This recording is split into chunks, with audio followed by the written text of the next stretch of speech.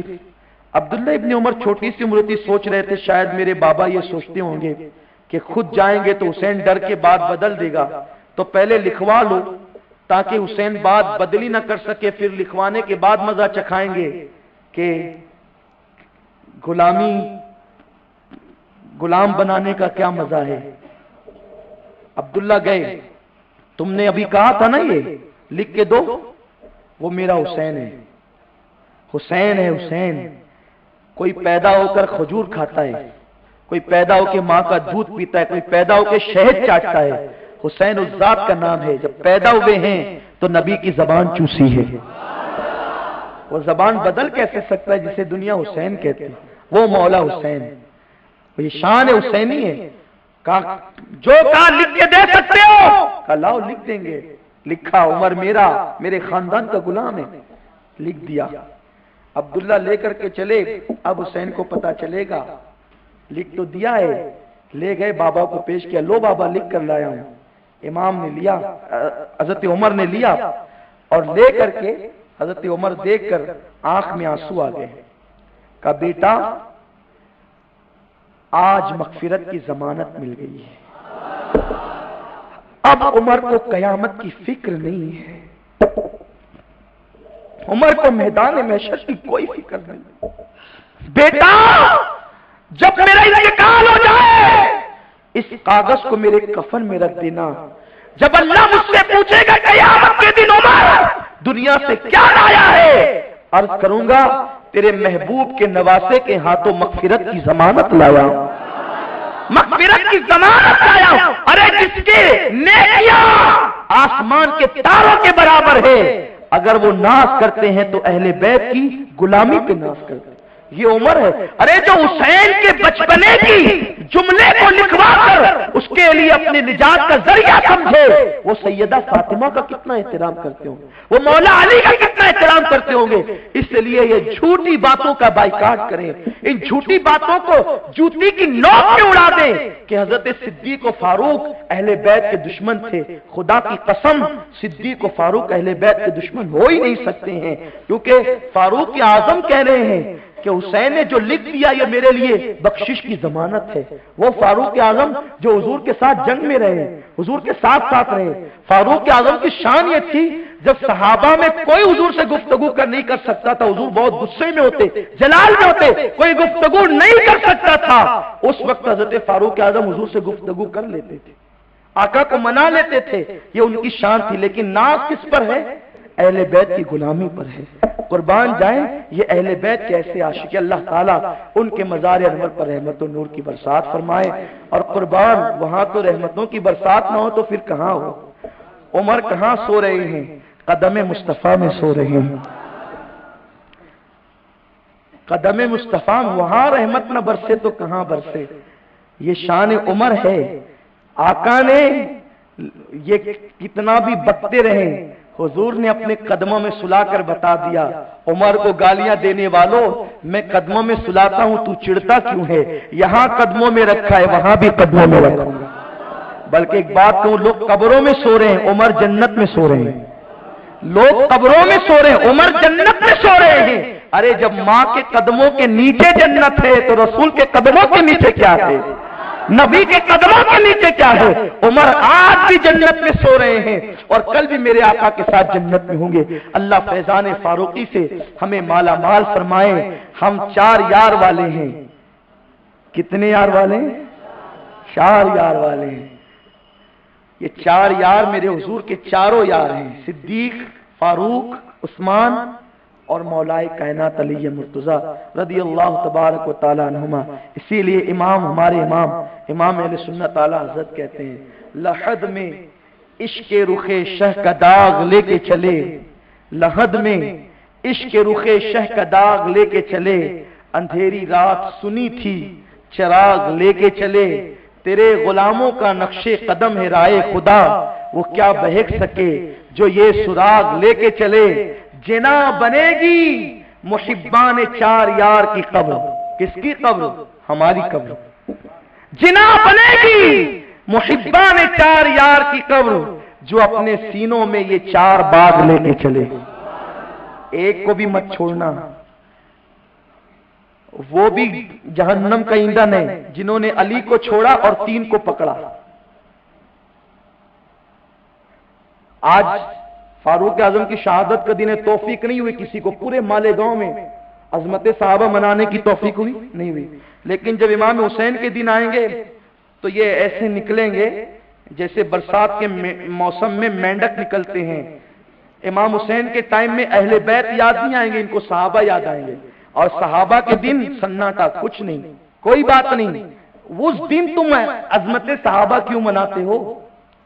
اسی لیے نا کہ تمہیں جلن ہے امام حسین سے، علی کی اولاد سے، علی سے جلن ہے، تب تمہیں صحابہ یاد آتے ہیں۔ ارے صحابہ کی تاریخ میں صحابہ کا دن مناؤ، 26 ذی الحجہ ہے، امام حضرت فاروق اعظم کی شہادت کی تاریخ ہے، اس دن مناؤ، اور جس دن امام حسین کے دن آئے اس دن حسین حسین کرو، مولا حسین مولا حسین کا نام لو، لیکن آج مناؤ نا فاروق کا، آج نہیں منائیں گے، بے وقت آئیں گے، اور اس وقت پھر جو ہے وہ الگ الگ باتیں کریں گے۔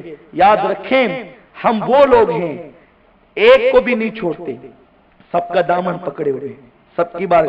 تو ایک علی کو چھوڑ دیا، 3 کو پکڑ لیا، وہ بھی گئے، اور کچھ لوگ ایسے علی علی علی علی کر رہے ہیں اور 3 کو چھوڑ دیا، وہ بھی گئے۔ کامیاب کون ہے؟ ہم اہل سنت کامیاب۔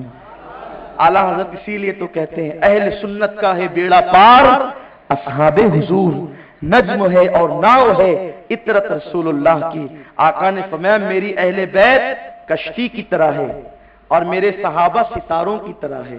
اندھیری رات میں جب کشتی چلتی تھی اور ابھی بھی چلتی ہے تو کیسے چلتی ہے؟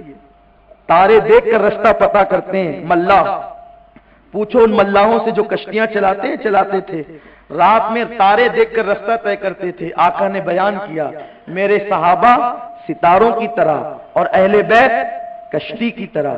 اب بات یہ ہے منزل پر پہنچنے کے لیے دریا میں کشتی بھی ضروری اور تارے بھی ضروری۔ ایک گروپ آیا، کہوں اتنا بڑا دریا، ہمیں کشتی کی کیا ضرورت ہے، ہٹاؤ اہل بیت کی کشتی، ہم خود جائیں گے۔ رات اندھیری تھی، سوچا کہ بالکل ایسا پانی ہوگا جیسے برسات کے موسم میں میرے گھر کے آنگن میں ہوتا ہے، پیر رکھا اور اس کفر کے دریا میں ڈوب گیا۔ یہ کون تھے؟ جو اہل بیت کو نہیں مانتے تھے۔ شربت نہ بناؤ کیا ملتا ہے، یاد حسین نہ کرو کیا ملتا ہے، علی تو ایسے تھے اور حسین تو باغی تھے اور یہ تھا وہ تھا، یہ سب تو انشاءاللہ محرم میں ہم بیان کریں گے کون کیا تھا۔ تو انہوں نے چھوڑ دی اہل بیت کی کشتی کو، ہٹا کشتی، ہم خود چل لیں گے تاروں کو دیکھ کر۔ تارے دیکھتے رہے، اوپر ہی نظر رہی، نیچے پتہ نہ چلا کیا ہے، اور ڈوب گئے۔ تارے دیکھ کر ڈوب گئے، تارے دیکھ کر ڈوب گئے۔ دوسرا گروپ آیا، کشتی میں بیٹھ گیا، کیونکہ ان کا انجام دیکھ چکے تھے، یہ تاروں کو دیکھ کر ڈوب گئے۔ تو انہوں نے کہا نہیں ہم کشتی میں بیٹھ جائیں گے، کشتی میں بیٹھے لیکن ہم تاروں کو نہیں گنتے، ہٹاؤ ان تاروں کو۔ کشتی چلتی رہی، منزل نہیں ملی، آخر آیا طوفان اور ڈوب گئے اس میں۔ لیکن ایک تیسرا گروپ آیا، اس نے کہا نہیں ہمیں تارے بھی چاہیے، کشتی بھی چاہیے۔ اہل بیت کی کشتی میں بیٹھے اور صحابہ ستاروں کو دیکھ کر اپنی منزل طے کرتے رہے، تو مدینے والے مصطفیٰ کے قدموں میں پہنچ گئے۔ اہل سنت کا ہے بیڑا پار، اصحاب حضور نجم ہے اور ناؤ ہے اطرت رسول اللہ کی۔ اللہ تعالیٰ میں صحابہ اور اہل بیت کی غلامی پر قائم رکھے۔ دوران گفتگو کوئی غلطی ہو تو اللہ معاف فرمائے۔ اسی ہفتے کا اعلان تھا کہ پروگرام جو ہے وہ یہاں یعنی بڑی جگہ پہ ہوگا، لیکن انشاءاللہ جگہ کا انتخاب کر لیا گیا ہے۔ عارضی طور پہ نماز اب ایک پلاٹ چھوڑ کر کے وہاں ہوگی، اور انشاءاللہ آئندہ ہفتے کا اجتماع بھی وہیں پر ہوگا، یعنی ایک پلاٹ چھوڑ کر بالکل قریب میں، تو آپ انشاءاللہ آئندہ ہفتے تشریف لائیں گے تو آپ وہاں بیٹھیں گے، اور جو حضرات باہر بیٹھے ہیں ان کو تکلیف ہے، اللہ تعالیٰ ان کو جزائے خیر دے، وہ باہر کھڑے ہو کر بھی سن رہے ہیں، بیٹھ کے بھی سن رہے ہیں، اللہ سب کو اہل بیت کی محبت کا اور صحابہ کی محبت کا بہترین صلہ عطا فرمائے۔ وما علینا الا البلاغ۔ السلام علیکم ورحمۃ اللہ۔